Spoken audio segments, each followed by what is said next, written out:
Selamat datang di Alur Donghua. Kali ini Mimin akan cerita novel The Crown, Emperor of Eternity. Sebelum mendengarkan, jangan lupa subscribe, like, komen, dan share ya, biar Mimin tambah semangat. Selamat mendengarkan. Melanjutkan episode sebelumnya, di atas hutan bulu hitam, sosok-sosok melintas dengan cepat lalu menghilang di kejauhan. Orang-orang ini tentu saja adalah Chu Guangsheng dan kelompoknya. Setelah didorong olehnya, Kukio dan Feng Huanyin menjadi tertarik memilih untuk mengikuti banteng badak emas di depan dan menjelajahi tempat itu. Selain kedua orang itu, Feng Huanyin melihat saudaranya berencana untuk pergi, jadi dia hanya bisa mengikutinya dengan takut. Orang ini benar-benar mencari kematian. Beraninya dia mengusulkan untuk pergi ke tempat yang berbahaya seperti itu. Feng Yali berada di ujung tim. Dia menatap punggung Chu Guangsheng dengan ekspresi dingin di wajahnya. Jika bukan karena dorongan orang ini, mereka pasti sudah meninggalkan hutan bulu hitam dan kembali dengan selamat ke golongan darah besi. Beberapa jam kemudian, kita akan segera sampai. Liu Fei mengangkat kepalanya dan melihat kejauhan. Wajahnya yang cantik terlihat waspada. Chu Guangsheng mengangguk. Berdasarkan kekuatan mentalnya, dia samar-samar dapat merasakan bahwa ada beberapa aura yang sangat ganas, lebih dari 10 mil jauhnya. Sepertinya, binatang spiritual yang berkumpul di tempat itu bukan hanya banteng badak emas dan burung ilahi api merah, katanya dengan mata berbinar. Harta karun spiritual menakjubkan apa yang tersembunyi di tempat itu, sehingga bisa menarik begitu banyak binatang spiritual yang kuat. Dengan keraguan ini, Chu Guangsheng dan yang lainnya terus terbang. Setelah setengah jam, sebuah lembah besar muncul di hadapan semua orang. Ini adalah lembah batu hitam, Kukio berkata dengan terkejut saat melihat lembah di kejauhan. Mengapa binatang-binatang roh yang kuat ini berkumpul di sini? Apakah kamu tahu tempat ini? Ekspresi Chu Guangsheng langsung berubah saat dia bertanya. Lembah di depan itu sangat aneh, seluruhnya terbuat dari bebatuan hitam. Bahkan dari kejauhan masih bisa merasakan hembusan nafas dingin yang menghampiri mereka. Kukio menepuk dagunya yang putih saat berkata perlahan. Lembah batu hitam ini adalah tempat yang sangat aneh di hutan bulu hitam. Dalam keadaan normal, hampir tidak ada binatang spiritual yang muncul di sini. Selain itu, di sini tidak ada hujan sepanjang tahun dan sangat kering. Bahkan rumput liar yang paling kuat pun tidak akan tumbuh di sini. Mata Chu Guangsheng dipenuhi dengan banyak keraguan. Bagaimana tempat sepi seperti itu bisa menarik binatang spiritual kuat seperti banteng badak emas? Kukio merenung sejenak lalu melanjutkan. Saya pernah mendengar ayah saya menyebutkan bahwa ada legenda tentang lembah ini. Sebuah legenda? Tanya Chu Guangsheng. Kukio mengingatnya sejenak lalu membuka bibir merahnya saat berkata. Konon, katanya pernah terjadi pertempuran dahsyat di sini dan ada makhluk dengan kultivasi tak tertandingi yang tewas di sini. Makhluk dengan kultivasi tak tertandingi? Gumam Chu Guangsheng bingung. Kukio terus melanjutkan, karena ayah tidak tahu apakah yang jatuh itu manusia, atau binatang spiritual, atau spesies kuno lainnya. Mendengar ini, Chu Guangsheng mengerutkan bibirnya. Tampaknya, lembah batu hitam yang terpencil ini tidak sederhana kelihatannya. Dia merenung sejenak lalu berkata, mari kita berhenti 1000 kaki jauhnya dari lembah batu hitam, dan jangan terlalu mendekat. Saya setuju. Kukio mengangguk. Binatang roh yang berkumpul di lembah batu hitam terlalu kuat. Jika mereka tidak hati-hati, mereka bahkan tidak akan memiliki kesempatan untuk melarikan diri. Setelah membuat keputusan, kelompok itu turun dari udara dan perlahan mendekat ke lembah batu hitam. Di luar lembah batu hitam, di atas sebuah pohon kuno, Chu Guangsheng berdiri di dahan mata menatap ke lembah batu hitam. Benar saja. Ada lebih dari sekedar banteng badak emas dan burung ilahi api merah. Setelah beberapa saat, dia menarik kembali pandangannya dan berkata dengan ekspresi serius. Apakah ada binatang spiritual lainnya? Kukio dan yang lainnya melihat dengan khawatir. Chu Guangsheng menghembuskan nafas panjang. Perlahan, dia berkata dengan suara pelan. Ada juga monster angin hitam. Apa? Mendengar kata ular angin hitam, Kukio dan yang lainnya langsung ngeri. Dengan ketakutan yang mendalam di mata mereka. Mengapa binatang buas ini ada di sini? Feng Kuanyi berkata dengan suara bingung. Kalau kau bertanya apa yang paling ditakuti oleh para makhluk roh kuat yang bersembunyi di tengah hutan bulu hitam, hal pertama yang akan terlintas di dalam pikiran mereka adalah monster angin hitam. Karena binatang ini punya hobi, dari waktu ke waktu dia akan keluar dari wilayah kekuasaannya dan mencari manusia untuk dimakan.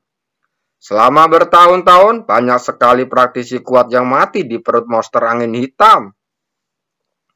Bagaimana kalau kita cepat pergi? Fen Yanli tidak bisa menahan gemetar kakinya ketika mendengar 3 kata monster angin hitam. Di dunia ini, ketakutan yang tertanam dalam hati manusia selalu lebih menakutkan daripada kematian.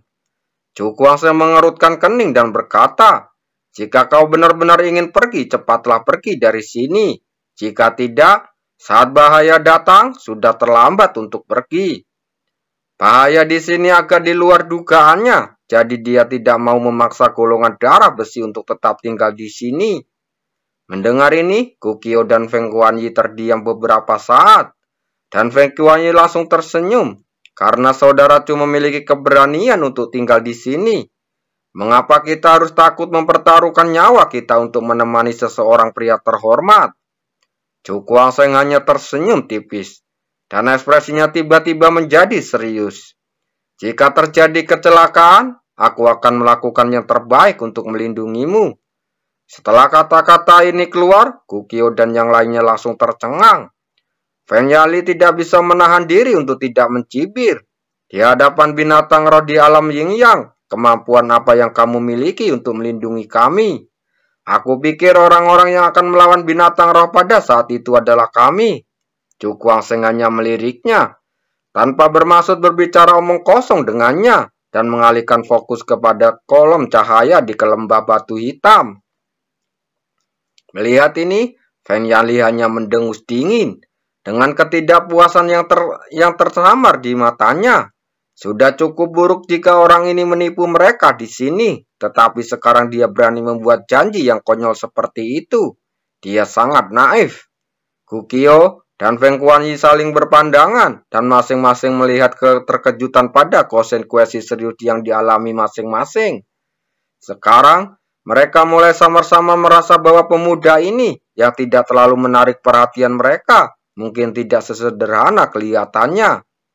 Chu Guangsheng tidak menyadari keraguan mereka saat ini karena semua fokusnya tertuju pada lembah batu hitam di depan. Aku akan ke sana untuk melihatnya. Jangan ikuti aku, katanya setelah ragu sejenak. Setelah dia selesai berbicara, dia tidak menunggu orang lain untuk menjawab, tetapi bergegas keluar sendirian mendekati lembah batu yang sangat berbahaya. Saat dia mendekat, dia dapat melihat dengan jelas tanpa bantuan mental apapun. 3 monster besar tersembunyi di lembah depannya. Pada saat ini, entah itu banteng badak emas, burung dewa api, atau ular angin hitam, mereka semuanya berjongkok di suatu lembah, saling menatap dengan waspada. Mengapa orang-orang ini berkumpul di sini? Pikir Chu Guangsheng dalam hati. Pada saat ini, matanya tiba-tiba berfokus. Dia melihat ke arah pusat lembah, di mana ada cabang pohon kuno yang tidak mencolok. Jika orang awan melihat cabang ini, mereka mungkin akan mengabaikannya. Namun Chu Guangsheng berbeda. Dia dengan tajam memperhatikan bahwa cabang kering yang tampak tidak mencolok ini memiliki sesuatu yang luar biasa. Mungkinkah binatang-binatang ini berkumpul di sini karena batang pohon yang mati ini? Menatap lekat-lekat pohon setengah patah itu, Chu Guangsheng memusatkan kekuatan mentalnya di matanya, mencoba melihat misteri yang tersembunyi di dalamnya.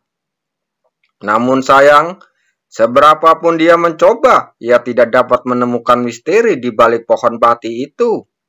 Sepertinya hanya dengan mengamatinya secara langsung, kita baru dapat memahami misterinya. Chu Guangsheng berkata dalam hati. Tiba-tiba terdengar auman binatang buas yang mengerikan di lembah itu. Seluruh lembah pun berguncang dan pepohonan di sekitarnya bergetar. Banteng badak emas itu tidak tahan lagi, kata Chu Guangsheng dengan mata berbinar. Hanya jika ketiga orang ini bertarung, dia akan memiliki kesempatan untuk melihat kayu mati itu lebih dekat. Kalau tidak, dengan tiga binatang roh yang setara dengan praktisi Rana Yingyang, bahkan dengan VR, mereka hanya bisa menyelamatkan nyawa mereka. Saat suara gemuruh gemetur terdengar, burung dewa api merah tidak berani lagi kehilangan kendali. Tiba-tiba dia mengepakkan sayap yang besar dan badai dahsyat yang membawa api memenuhi langit, menyelimuti banteng badak darah di bawahnya. Banteng badak darah yang mengabaikan api yang dapat dengan mudah melelehkan seorang praktisi Rana Yingyang setengah langkah, dan membiarkan api itu meraung dan mengenai tubuhnya. Terdengar suara ledakan di udara, dan setelah api padam, banteng badak emas itu sama sekali tidak terluka. Bahkan tidak ada sedikit pun bekas luka bakar di kulitnya. Binatang buas ini memiliki pertahanan yang kuat sekali, kata Chu Guangsheng dengan takjub. Suhu yang terkandung dalam api itu begitu tinggi, sehingga meskipun dia berada di jauh, dia merasakan kulitnya seperti dikukus dengan panggang oleh hampir meledak. Lembah itu kembali dipenuhi angin menderu, namun kali ini anginnya hitam. Binatang angin hitam itu membuka mulutnya dan menyemburkan cahaya hitam pekat yang mengamuk dan berubah menjadi badai hitam yang melolong di ke lembah. Jelas sekali bahwa ia juga menggunakan metode ini untuk menunjukkan kekuatannya sebagai alat pencegah. Sepertinya pertarungan akan segera terjadi, kata Chu Guangsheng dengan tatapan berapi-api. Selama binatang buas ini saling bertarung, dia akan mempunyai kesempatan untuk memanfaatkan situasi, lalu menyelidiki misteri yang terkandung dalam potongan kayu mati itu. Sebelum dia sempat menyelesaikan pikirannya, banteng badak emas dengan amarah yang paling dahsyat itu melangkah lebih dulu. Ia menghentakkan kaki di depannya dengan setebal pilar batu ke tanah, dan bumi pun langsung retak. Tiba-tiba, tubuhnya yang besar seperti gunung melesat keluar dan menabrak burung api merah di langit. Burung ilahi api merah meraung ke langit, mengepakkan sayapnya yang besar, dan tanpa rasa takut menyerbu ke arah banteng badak emas. Benturan dua monster besar itu benar-benar mengguncang bumi. Retakan-retakan muncul di sekitar lembah, dan bongkahan-bongkahan batu besar itu berjatuhan. Saat keduanya bertarung dengan sengit, ular angin hitam juga ikut bertarung.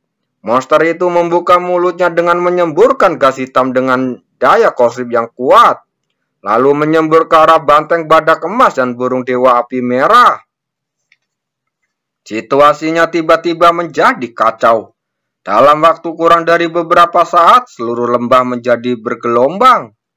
Seperilutas ular piton angin hitam ini tidak terlalu tinggi. Chu Guangsheng menggelengkan kepalanya.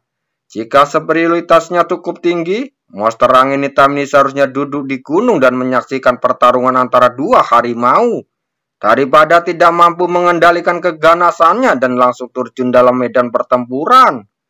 Namun, pemandangan ini persis seperti yang dia harapkan. Hanya ketika binatang buas ini bertarung satu sama lain, ia akan memiliki kesempatan untuk memanfaatkannya. Benar-benar ada yang salah dengan benda itu. Dalam situasi ini, tidak terjadi apa-apa sama sekali. Chu Guangsheng mengalihkan pandangannya dan melihat ke arah potongan kayu mati itu. Cabang kayu itu terlihat rapuh seperti kertas, tetapi setelah pertempuran yang begitu dahsyat, ia sama sekali tidak terluka, bahkan tanpa sedikit pun tanda-tanda kerusakan. Ayo bertarung, lebih baik kita mati bersama. Chu Guangsheng menahan semua nafas saat menyeringai. Ketika Feng Kuanyi mendengar suara gemuruh bumi yang datang dari depan, seluruh tubuhnya tak kuasa menahan gemetar. Aura kekerasan terlalu mengerikan, bahkan jika seseorang menyentuh sedikit saja, dia akan langsung mati. Kakak Chu, tidak akan terjadi apa-apa kan? kata Feng Kuanyi. Kamu tinggal di sini saja. Aku akan pergi ke sana untuk melihatnya. Mendengar ini, Liu Fei mengerutkan kening dan berkata demikian, lalu melompat pergi. Melihat sosoknya yang pergi, ekspresi Feng Kuanyi menjadi rumit. Pada titik ini, tidak peduli betapa bodohnya dia dapat melihat keistimewaan dia. Memikirkan hal ini, dia dan Gu Qiu saling berpandang. Dan ada ekspresi keheranan yang mendalam di mata mereka. Dilihat dari situasi saat ini, Nona Liu dan Saudara Chu sama-sama orang yang memiliki basis kultivasi yang sangat tinggi. Kalau tidak, bagaimana mungkin mereka berani mendekati lembah batu hitam? Feng Yanli membuka mulutnya dan merasakan sensasi terbakar di wajahnya. Meskipun keduanya tidak memperlihatkan kekuatan mereka yang sebenarnya saat ini, bahkan orang bodoh pun dapat melihat bahwa Chu Guangsheng dan Liu Fei sangat luar biasa. Apa yang terjadi? Liu Fei mendarat di sebelah Chu Guangsheng dan bertanya dengan suara rendah. Chu Guangsheng menunjuk ke dalam lembah dan berkata sambil tersenyum. Ketika binatang buas ini bertarung dengan sengit, Liu Fei menoleh dengan ekspresi sedikit berubah. Fluktuasi yang datang dari lembah saat ini terlalu menakutkan. Bahkan dengan tingkat kultivasinya, dia masih merasa sedikit takut. Jika nanti terjadi sesuatu yang tidak diharapkan, pergilah dulu dan aku akan melindungimu. Dia mengerucutkan bibirnya dan berkata dengan lembut. Mendengar ini, Chu Guangsheng tertegun sejenak lalu mengangguk. Namun ia tidak yakin apakah hal itu mungkin atau tidak. Jika saatnya benar-benar tiba, ia tidak akan mampu melakukannya. Dia tahu, fear seperti ini karena kejadian mengatasi kesengsaraan hari itu, membuatnya terlalu menyalahkan dirinya sendiri. Pertarungan di lembah itu semakin sengit. Pada akhirnya, meskipun mereka berjatuhan, mereka berdua bisa merasakan gelombang dahsyat yang menyerbu ke arah mereka, menyebabkan aura di tubuh mereka melonjak. Setelah menyadari hal ini, Chu Guangsheng dan Liu Fei buru-buru mengerahkan kekuatan mereka untuk melawan akibatnya. Pukul dengan keras, Chu Guangsheng menyeringai saat dia menahan gelombang kecut dan melihat ke dalam lembah. Dia bisa melihat bahwa binatang buas ini sangat saling bertarung secara membabi buta. Jika mereka terus seperti ini, tidak akan lama lagi ketika pihak akan menderita kerugian. Aku ingin tahu harta karun apa yang tersembunyi di sini, sehingga binatang buas ini bertarung dengan putus asa. Chu Guangsheng menatap pohon yang mati di saat bergumam. Kalau begitu, kita harus berhati-hati. Sekalipun orang-orang ini terluka parah, mereka akan tetap sangat berbahaya. Ketika mereka melawan balik dengan putus asa, kata Liu Fei dengan sungguh-sungguh. Saya mengerti. Chu Guangsheng mengangguk dan tidak berkata. Seperti kata pepatah, unta yang harus lebih besar dari kuda. Selama hewan-hewan ini belum mati, dia tidak akan lengah. Tubuh besar banteng badak emas itu mundur beberapa langkah dan tiba-tiba meraung ke langit. Pada saat ini, dua tanduk emasnya yang tebal meledak dengan cahaya kemasan. Saat berikutnya, tubuhnya dan bagaikan gunung daging melesat keluar dan menghantam dua makhluk roh lainnya. Api berkobar dan cahaya hitam mengamuk. Burung dewa api merah dan monster angin hitam sama-sama tidak mau kalah. Mereka masing-masing mengerahkan kekuatan hingga batas maksimalnya dan mengeluarkan kekuatan yang mengerikan. Kekuatan dahsyat ini saling bertabrakan dan seluruh lembah hitam langsung runtuh. Batu-batu yang tak terhitung jumlahnya berguling ke bawah, tetapi hancur menjadi debu oleh kekuatan dahsyat itu saat berikutnya. Hampir selesai. Chu Guangsheng tampak bersemangat. Dilihat dari situasinya, binatang buas ini akan bertarung sampai mati. Ketika dia memikirkan hal ini, hatinya menjadi semakin panas. Dia semakin penasaran tentang harta karun ajaib apa yang tersembunyi di pohon mati itu. Terima kasih.